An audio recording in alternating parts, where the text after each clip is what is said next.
Olá, um ótimo dia para todos vocês, que Deus os abençoe onde vocês estão.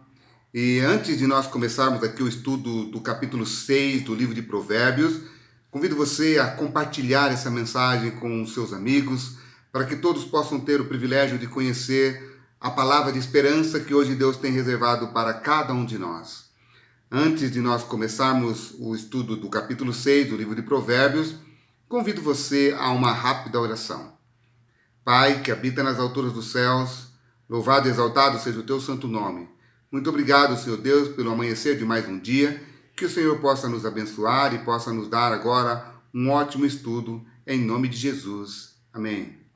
O capítulo 6, o título é Armadilha para os Descuidados. Diz assim: meu filho, se você ficou por fiador do seu próximo e se comprometeu com um estranho, está enredado com as palavras da sua boca e ficou preso pelo que você falou. Amigos, dentro da cultura hebraica, uma promessa quebrada era um problema muito sério, querido, muito sério mesmo. Quando nós vamos para o livro de Eclesiastes, capítulo 5, verso 4, ele diz ali algo importante que eu quero ler com vocês, capítulo 5 de Eclesiastes, verso 4, diz assim: quando você fizer algum voto a Deus, não demore a cumpri-lo, pois ele não se agrada de tolos. Cumpra o voto que você faz. Era muito importante os votos que as pessoas faziam naquela época. Hoje também deveria não ser diferente. Mas aqui, queridos, ele está dizendo assim: se você comprometeu em dar a sua palavra em lugar de uma outra pessoa ou para uma outra pessoa, primeiro, avalie o porquê que essa pessoa está passando por essa dificuldade, está precisando de um fiador. Será que ela também deveria ter aprendido alguma coisa? Tem uma coisa que meu pai sempre me ensinava, que nós deveríamos ter um nome na praça, um nome, queridos, ali no interior, onde nós morávamos, era algo importantíssimo. E hoje não é diferente, queridos. E eu me lembro muito bem que o meu pai dizia: filho, você tem que saber entrar no lugar e saber sair sem precisar da ajuda de ninguém, porque você tem um nome. Essa pessoa que precisa de um fiador é porque às vezes ela não tem um nome para que ela possa ser assegurada. O que nós temos, você pode não ter dinheiro, você pode não ter nada, mas se você tem nome, se você tem um bom nome na praça, saiba que você tem tudo. Foi isso que os meus pais me ensinaram. E a vida também acaba ensinando a gente a ter cuidado com aquilo que Deus nos dá. Deus dá inteligência, Deus dá sabedoria, para que naquele pouco que a gente ganha, a gente possa tirar o nosso sustento a ponto de não ficar aí endividado com algumas coisas. Nesses últimos dias que nós estamos vivendo, prestes à volta de Jesus, queridos, tome cuidado com esse tipo de coisa, porque quando isso acontece, quando nós damos o nosso nome, quando nós somos fiador de alguém, precisamos honrar. É isso que a Bíblia diz. Quando você faz um voto, a gente tem que honrar. Na segunda parte aqui do capítulo 6, agora dos versos 6 até o verso 11, o sábio aprende algumas lições.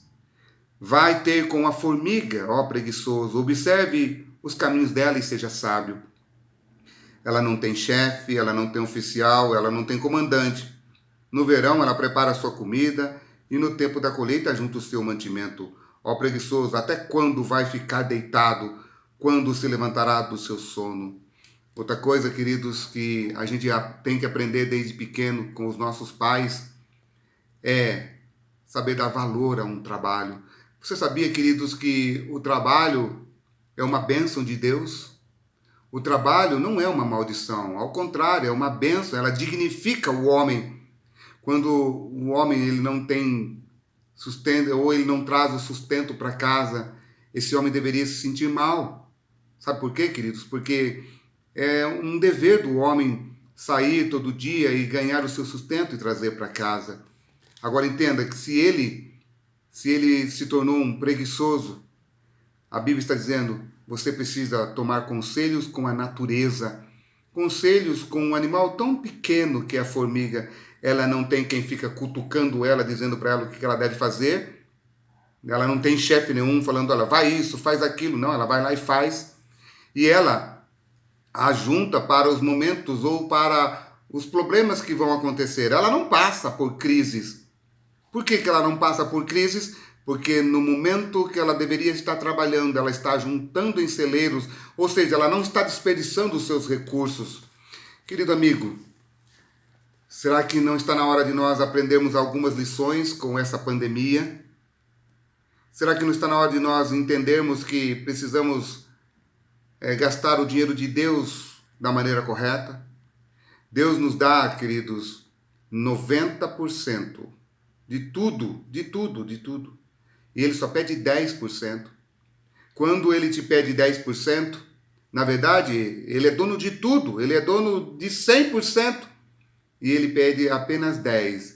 E Ele nos dá sabedoria para gastarmos esses 90% naquilo que realmente é pão. Então, nós deveríamos gastar o nosso dinheiro naquilo que realmente vale a pena e guardar para os momentos de crise. Muitas pessoas estão passando por isso, porque esbanjaram, não estou dizendo que elas são preguiçosas, não, mas elas esbanjaram no momento que devia guardar. Então, ele está dizendo aqui claramente, por que você não guardou? E por que você pode se tornar um preguiçoso? Porque você se acomoda na vida. Deus não tolera pessoas acomodadas. Agora aqui, a partir do versículo 12 até o verso 19, o desordeiro, aquele que tem a língua afiada para ficar falando mal da vida dos outros, perverso e vil é o que anda com iniquidade na boca, pisca olhos, arrasta os pés e faz sinais com os dedos, no seu coração a perversidade. Observe que aquele que é fofoqueiro, que fala mal da vida dos outros, ele tem um mal dentro do coração. Então ele precisa pedir para Deus, para que Deus possa fazer uma reforma dentro desse coração, para que Deus possa fazer dele uma nova criatura. Agora, querido, não saiba você, não pense você que fazendo isso você vai ter bênçãos. Ao contrário, coisas ruins poderão te acontecer. Aí, a partir do verso 18, ele vai falar quais são. 6 coisas o Senhor Deus odeia, e uma 7ª a sua alma detesta. Ou seja, o que ele está falando? A perfeição, o número 7 é o número da perfeição. Ele está dizendo assim, o castigo virá perfeito para aqueles que maltratam as pessoas com a boca. Deixa eu falar uma coisa para você. A pior coisa não é você, às vezes, levar um tapa, mas você matar alguém com as próprias palavras. Deus um dia vai julgar essas pessoas. Testemunha falsa, verso 19, que profere mentira e o que semeia discórdia entre irmãos. Agora, a partir do verso 20 até o verso 35, ele vai retornar ao assunto do capítulo 5, que é a advertência contra o adultério. Meu filho, ele diz no versículo 20, guarde o mandamento de seu pai e não abandone a instrução de sua mãe. Guarde a palavra, guarde o mandamento no seu coração. E aí ele diz assim, tenha-o sempre amarrado ao seu pescoço, pendure-os no seu pescoço, aliás, amarrados ao seu coração, pendure-os no seu pescoço. Quando você andar, essa instrução o guiará. Quando você se deitar, ela o guardará. Quando acordar, falará com você. Porque o mandamento é lâmpada e a instrução é luz, e as repreensões da disciplina são os caminhos da vida. Eles os protegerão da mulher perversa. Observe, a palavra de Deus ela tem poder para proteger a gente, o ser humano, contra o adultério.